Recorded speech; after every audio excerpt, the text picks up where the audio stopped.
मनः प्रचोदयात्। ओम शांति शांति शांति। नमस्कार दोस्तों, आज मैं आपको सत्यकाम की गौ सेवा नाम की कहानी सुनाना चाहता हूँ। सत्यकाम जाबाल इनका पूरा नाम था। ये बहुत बड़े ऋषि हुए हैं, लेकिन ये कहानी उनके बचपन की और ब्रह्मचर्य अवस्था की है। सुनिए ये कहानी। ये छांदोग्य उपनिषद में आती है ये कहानी। महर्षि हरिदुम के पुत्र गौतम अपने समय के आचार्यों में सबसे बड़े चढ़े थे। उनके गुरुकुल में देश के कोने कोने से सैकड़ों विद्यार्थी विद्या सीखने के लिए आते थे। जिस समय की यह चर्चा है, उस समय गुरुकुलों में विद्यार्थियों से कोई शुल्क नहीं लिया जाता था। उनके खाने पीने और वस्त्र आदि का प्रबंध गुरु की ओर से ही होता था। इसका यह अर्थ नहीं कि गुरु लोग इतने धनी होते थे, किंतु बड़े बड़े राजा एवं गृहस्थ लोग उनकी आज्ञा से सदा गुरुकुल में अन्न वस्त्र से सहायता किया करते थे।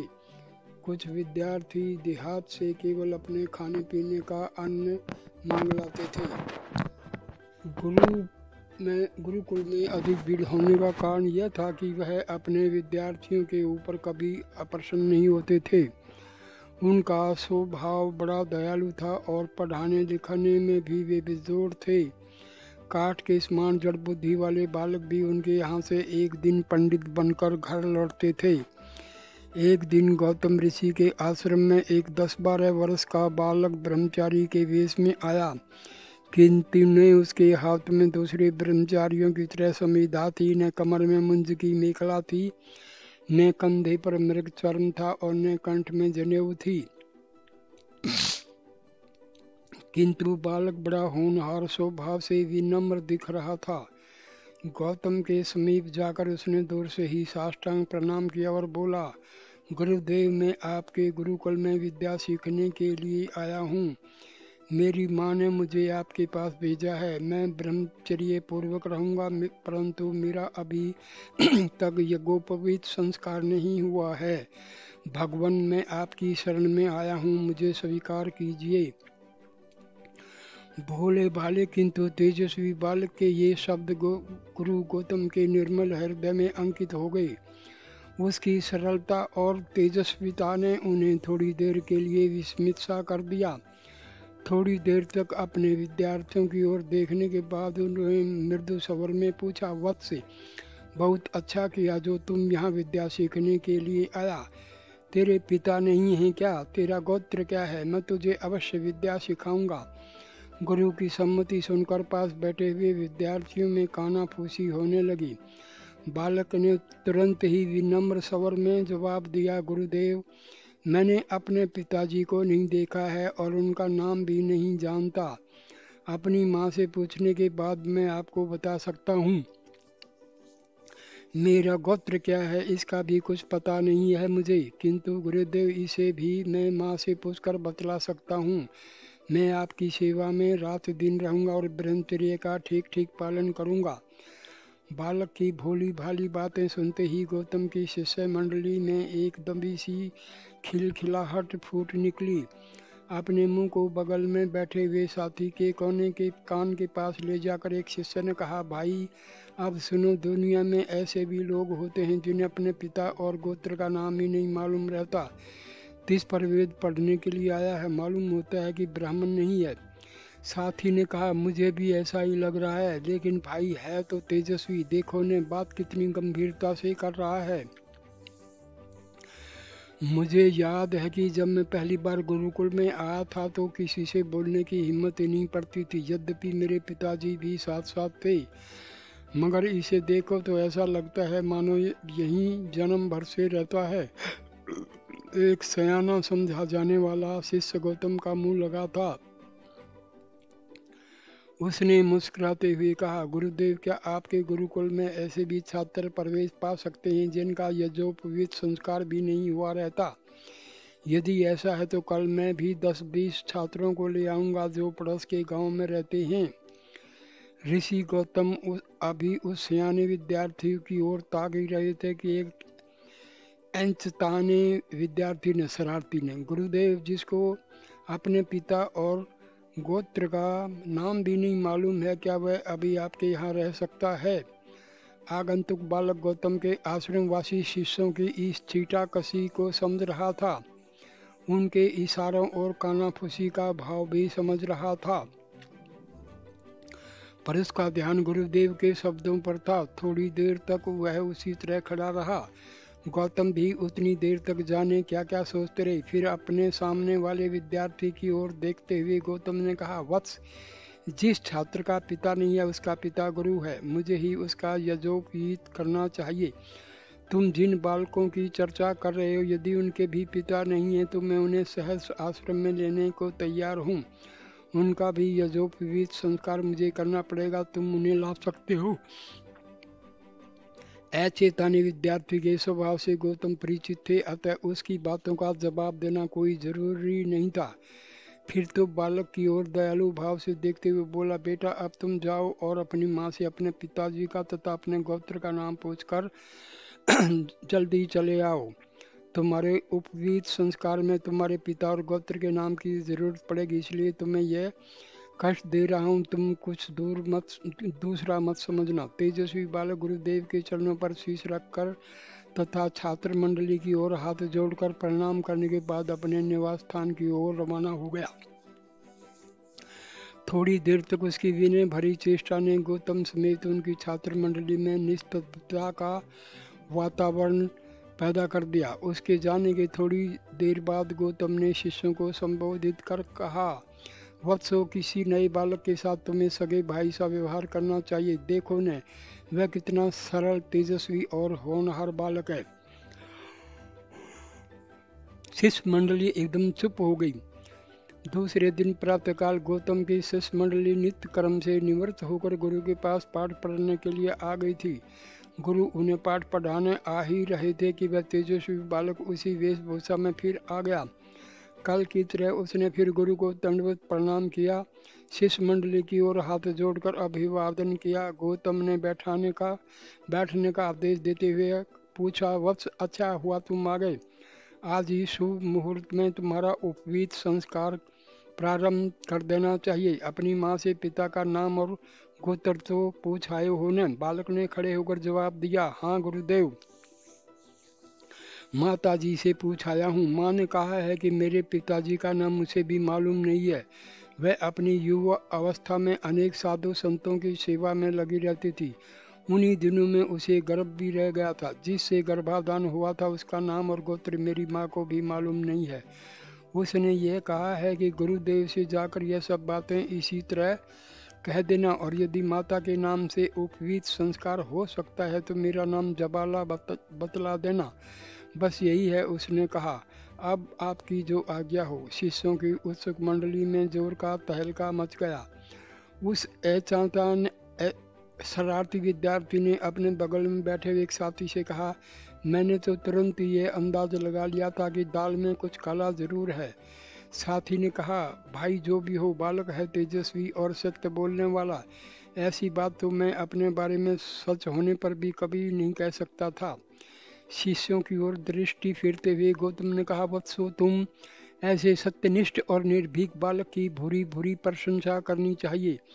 फिर बालक की ओर बैठने का इशारा करते हुए वह बोले, बेटा, तुम्हारी बातें सुनकर मुझे यह निश्चय हो गया है कि तुम सच्चे ब्राह्मण कुमार हो। मैं तुम्हारा नाम सत्यकाम रखता हूँ। मैं तुम्हें शिष्य रूप में अंगीकार कर सारी विद्याएं सिखाऊंगा। शिष्यों, इस सत्यकाम का उपवीत संस्कार आज ही प्रारंभ होगा। तुम सब जाओ और सब सामग्री इकट्ठी करो। गौतम की निश्चय भरी वाणी सुनकर शिष्य मंडली चित्र के समान ठगी सी बैठी रह गई। थोड़ी देर तक चुपचाप रहने के बाद कानाफूसी करते हुए उठे और कई झुंडों में बटकर उपनयन संस्कार की सामग्रियां इकट्ठी करने के लिए इधर उधर चले गए। शुभ मुहूर्त में सत्यकाम का उपनयन संस्कार संपन्न किया गया। गौतम की पत्नी ने अपने प्रिय शिष्य की कटी में मुंज मेखला पहनाई। आज से जबाला का पुत्र होने के कारण इसका नाम जाबाल भी रखा गया। इस तरह सत्यकाम जाबाल नाम से वह गौतम के गुरुकुल में विख्यात हुआ। यद्यपि बहुतेरे छात्र उसके प्रति गौतम का अटूट स्नेह देखकर मन ही मन जलते थे, पर उसकी विनीत वाणी और विनम्र स्वभाव से मुख पर कुछ कहने का साहस उनमें नहीं होता था। यज्ञोपवीत के 4 दिन बीत गए। 5 दिन प्रातःकाल हवन कर लेने के बाद गौतम ने सत्यकाम को पास बुलाकर अन्य शिष्यों को सुनाते हुए कहा, बेटा सत्यकाम, आज से तुझे एक सेवा का काम सौंपता हूँ। उसके लिए तुझे आश्रम से बहुत दूर वन में जाना पड़ेगा। सत्यकाम ने हाथ जोड़कर कहा, गुरुदेव, मेरा आश्रम वहीं है जहाँ रहने के लिए आपकी आज्ञा होगी। मुझे गुरुदेव की क्या सेवा करनी पड़ेगी? शिष्य मंडली गौतम की बातें सुनने के लिए उत्सुक हो उठी। चारों ओर आंखें फेरते हुए गौतम ने कहा, वत्स, मेरे पास इसमें 400 गौएं हैं। इनको ठीक से खाने पीने को यहाँ नहीं मिलता। बहुत सी एकदम बूढ़ी और बेकाम भी हो गई हैं। मैं चाहता हूँ कि तुम इन सबको साथ लेकर सुदूर वन में चले जाओ और वहीं रहकर चराओ। जिस दिन इनकी संख्या 400 से बढ़कर 1 सहस्र की हो जाए, उसी दिन लौटकर आने पर तुम्हारा स्वागत किया जाएगा। बोलो, तुम्हें स्वीकार है न? सत्यकाम का हृदय प्रसन्नता से भर उठा। हाथ जोड़कर गदगद कंठ से बोला, गुरुदेव, अपनी आज्ञा दे देने के बाद आप जो यह पूछते हैं कि स्वीकार है न, यही मेरा अभाग्य है। आपकी आज्ञा ही मेरे जीवन का ध्येय है। मैं सहर्ष तैयार हूँ। मुझे जाने की आज्ञा दीजिए। शिष्य मंडली में से एक भावुक छात्र ने कहा, गुरुजी, यह छोटा बालक बेचारा अकेले 400 गांवों की रखवाली कैसे कर पाएगा? 2-1 सहायक इसके साथ और भी कर दीजिए। सत्यकाम ने कहा, भाई, मुझे सहायकों की जरूरत नहीं है। गुरुदेव की आज्ञा ही मेरी सहायक है। पहले गाय चराने वाले एक शिष्य ने अपने उस साथी से, जो सहायक की बात कर रहा था, कान में कहा, अजी जाने भी दो, मंद बुद्धि मर जाएगा। इतनी गौं को संभालना आसान काम नहीं है। अभी इसको कभी का अनुभव नहीं है कि गुरुजी की गौएं कितना परेशान करती हैं। दूसरे साथी ने कहा, भाई सत्यकाम, यहाँ तो कह ले रहे हो, मगर वहाँ जब जंगली पशु गौं के ऊपर टूटेंगे तो तुम अकेले क्या कर सकोगे? सत्यकाम ने कहा, गुरुदेव का आशीर्वाद उन हिंसक जंगली पशुओं को भी मारकर भगा देगा। मुझे उनका तनिक भी भय नहीं है। गौतम की शिष्य मंडली के सब विद्यार्थी एक दूसरे का मुंह ताकने लगे। किसी में अब इतनी ताब नहीं रही जो सत्यकाम का परिहास कर सकता। गौतम ने उसका सिर सहलाते हुए कहा, बेटा, तेरा साहस और उत्साह की जितनी प्रशंसा की जाए थोड़ी है। तुझे संसार में कोई भी कठिन काम न होगा। हिमालय का दुर्गम शिखर और अतल समुद्र की भीषण लहरें भी तुम्हारे मार्ग में बाधा नहीं डाल सकती। वन्य हिंसक पशुओं की क्या शक्ति है? सभी लोग चुप थे। गौतम ने छाती से लगाकर सत्यकाम को आशीर्वाद दिया। वह गौओं के साथ वन में जाने के लिए तैयार हो गया। गुरुदेव के चरणों की धूल को ललाट में लगाकर उसने शिष्य मंडली का अभिवादन किया। सब लोग ताकते रह गए। तेजस्वी सत्यकाम ने गौशाला की ओर जाते हुए गुरुपत्नी को भी प्रणाम किया और विधिवत आशीर्वाद ग्रहण कर जंगल की ओर प्रस्थान किया। उसके हृदय में एक लाठी थी, कंधे पर मृग चर्म तथा कमंडल और पीठ पर गुरुपत्नी के देवे पद के कुछ उपहारों की गठरी जो लटक रही थी, उसके साथ चल रही थी 400 दुर्बल गायें। गौओं को साथ लेकर सत्यकाम ने ऐसे सुंदर वन का मार्ग पकड़ा जिसमें गौओं के लिए चारा, जल और छाया की अनेक सुविधाएं थी। कभी वह आगे आगे चलता, कभी पीछे पीछे, किसी गाय की पीठ पर थपकियां देता, किसी का मुख चूमता। छोटे छोटे बछड़ों के साथ उसका भाई जैसा स्नेह हो गया। मार्ग में जिधर वह चलता उसी ओर सारा का सारा झुंड उमड़ पड़ता था। इस प्रकार चलते चलते उस सुंदर सघन हरे भरे प्रदेश में वह पहुंच गया जिसकी लालसा में आश्रम से चला था। वहां पहुंचकर उसने देखा कि कोसों तक एक सपाट मैदान है जिसमें लंबी लंबी घासें उगी हुई हैं। सघन छायादार वृक्षों की कतारें हैं। 6 ऋतुओं का निर्मल जल से भरी रहने वाली कई पवित्र बावलियां हैं। न वहाँ बहुत ठंड पड़ती है न भीषण गर्मी। दूर दूर से ही शीतल मंद सुगंधित पवन की शांतिदायी झकोरे गौं समेत उसका स्वागत करते हुए मानो बुला रहे थे। उस सुंदर वन्य प्रांत में पहुंचकर सत्यकाम ने गौओं को रुकने की आवाज़ दी और स्वयं अपने लिए एक छोटी सी झोंपड़ी के प्रबंध में लग गया। झोंपड़ी को तैयार कर वह तन मन से गुरु की आज्ञा में लग गया। रात दिन गोचारण के सिवा वहाँ उसके लिए दूसरा काम क्या था। आसपास के रमणीय सौंदर्य सृष्टि सौंदर्य में वह इतना तन में हो उठा, गौओं की स्नेह भावना में इस प्रकार लीन हो उठा कि कभी एक क्षण के लिए भी उसे अपने अकेलेपन का स्मरण नहीं हुआ।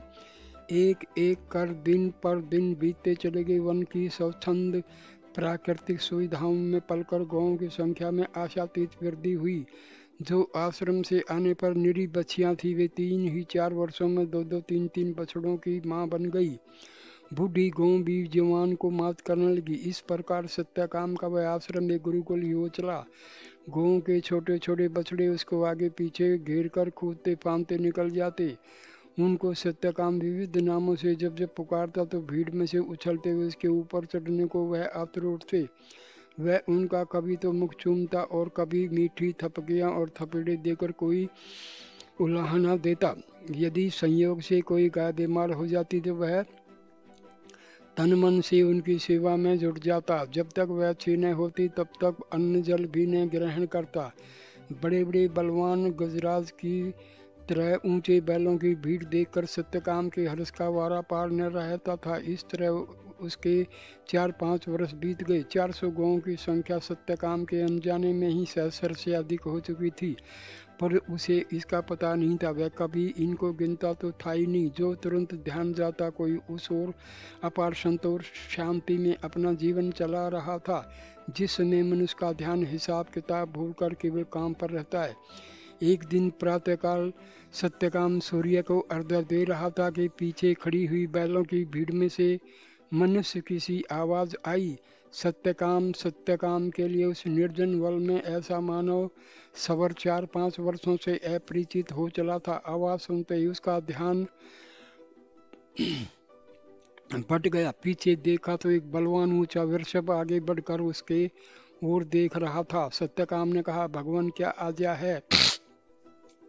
वृषभ ने कहा, बैल सांड जिसको कहते हैं, वत्स अब हमारी संख्या सहस्र से ऊपर हो गई है। अब हमें आचार्य के पास ले चलो।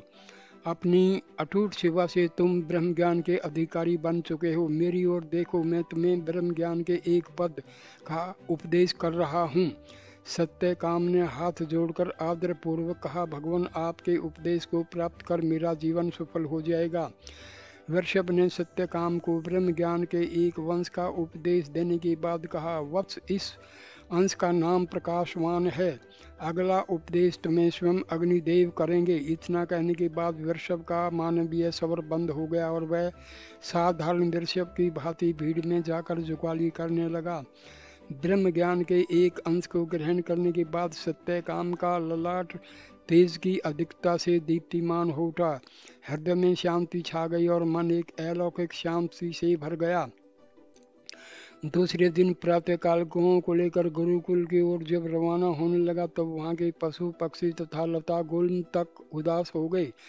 रास्ते में उसने पहली रात बिताने के ख्याल से सूर्यास्त के समय एक सुरम्य प्रदेश में डेरा डाल दिया और गौओं के शांतिपूर्वक बैठ जाने के बाद अग्नि में हवन करने बैठ गया।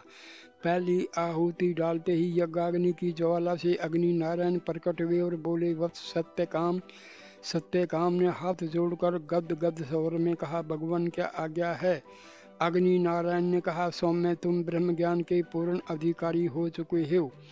मैं तुम्हें ब्रह्म ज्ञान के द्वितीय पद का उपदेश करूंगा। इसका नाम है अनंतवान। अगला उपदेश तुम्हें हंस करेगा। सत्यकाम ने कहा, भगवान आपके उपदेश से मेरा जीवन धन्य हो जाएगा। अग्नि नारायण सत्यकाम को ब्रह्म ज्ञान के द्वितीय अंश का उपदेश कर वहीं अंतर्हित हो गई। सत्यकाम की लौकिक कामनाएं अग्नि नारायण के उपदेश से विलीन हो गई। रात भर वह उसी उपदेश का मनन करता रहा।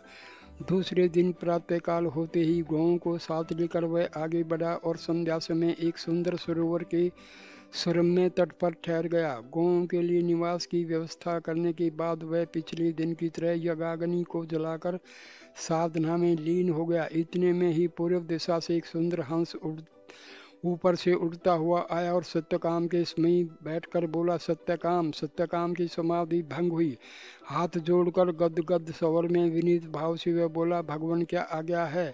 हंस ने पंख को फड़फड़ाते हुए कहा, वत्स सत्यकाम, तुम्हारी साधना से प्रसन्न होकर मैं तुम्हें ब्रह्म ज्ञान के तृतीय पाद का उपदेश करने के लिए आया हूँ। इसका नाम ज्योतिष्मान है। इसके बाद का उपदेश तुम्हें एक जल कुक्कुट करेगा। सत्यकाम धन्य हो गया, बोला, भगवान आपके उपदेश रूपी अमृत को पान कर मेरी जीवन बाधा टूट जाएगी। हंस सत्यकाम को ब्रह्म ज्ञान के ज्योतिष्मान अंश का उपदेश कर वहीं अंतर ध्यान हो गया। सत्यकाम अब सचमुच ज्योतिष्मान हो गया। तेज की अनुभव आभा से उसके शरीर की कांति और भी झलकने लगी। रात भर वह ज्योतिष्मान ब्रह्म की आराधना में लीन रहा और दूसरे दिन प्रातःकाल गौओं को हाँककर गुरुकुल के मार्ग पर आगे चला। संध्या आई और एक विशाल वट वृक्ष के नीचे गौओं के विश्राम की व्यवस्था कर सत्यकाम समीप की बावली में संध्या वंदन के लिए चला गया। प्रतिदिन की भांति हवन के लिए अग्नि जलाने के बाद आहुति डालते समय सत्यकाम के सामने एक जुल मुर्गी आकर खड़ी हो गई और प्यार भरे स्वर में बोली, वत्स सत्यकाम। सत्यकाम उठ खड़ा हो गया और हाथ जोड़कर विनीत स्वर में बोला, भगवती क्या आज्ञा है। जल मुर्गी सत्यकाम को बैठने का आदेश करती हुई बोली, वत्स तुम्हारी साधना पूरी हो गई है। ब्रह्म ज्ञान के तुम अधिकारी बन चुके हो। इसीलिए तुम्हें वृषभ रूपधारी वायु ने, साक्षात अग्निदेव ने तथा हंस रूपी सूर्य ने ब्रह्म ज्ञान के 3 चरणों का उपदेश किया है। अब मैं तुम्हें ब्रह्म ज्ञान के अंतिम चतुर्थ पाद का उपदेश करूंगी। इसका नाम है आयतनवान। इसे सीखने के अनंतर तुम ब्रह्म ज्ञान के पूर्ण पंडित बन जाओगे। सत्यकाम सुनने के लिए सावधान हो गया। जल मुर्गी उसे ब्रह्म ज्ञान का उपदेश कर उड़ गई। सत्यकाम रात भर पाठ के मनन में लीन रहा। दूसरे दिन प्रातःकाल गौओं को साथ लेकर वह गुरु के आश्रम की ओर चल पड़ा और सायंकाल होने में अभी कुछ ही देर थी कि पहुंच भी गया। आश्रम में गौओं की लंबी भीड़ देखकर गौतम का हृदय प्रसन्नता से भर उठा। उन्हें गौओं की संख्या वृद्धि से अधिक सुख सत्यकाम की सफलता से मिल रहा था।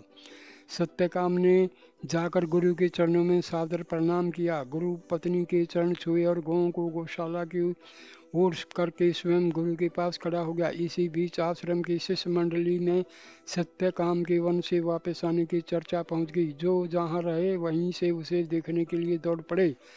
चारों ओर से शिष्यों की भारी भीड़ गौतम और सत्यकाम को घेर कर खड़ी हो गई।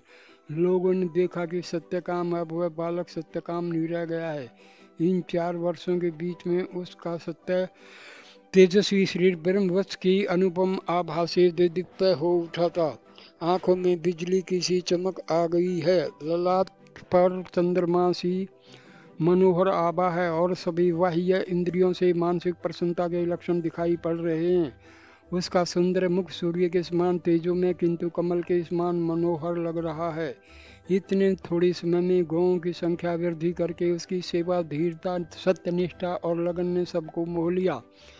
गौतम ने बैठने की आज्ञा देते हुए सत्यकाम से कहा, वत्स तुम्हारे चेहरे की शांति और शरीर की कांति से मुझे यह निश्चय हो रहा है कि तुम केवल हमारे कोरे सत्यकाम ही नहीं रह गए हो, वन सेवा वृत्ति से ब्रह्म तेज का अंश भी तुम में आ गया है। क्या वन में किसी गुरुचरण की कृपा तुम पर हो गई थी?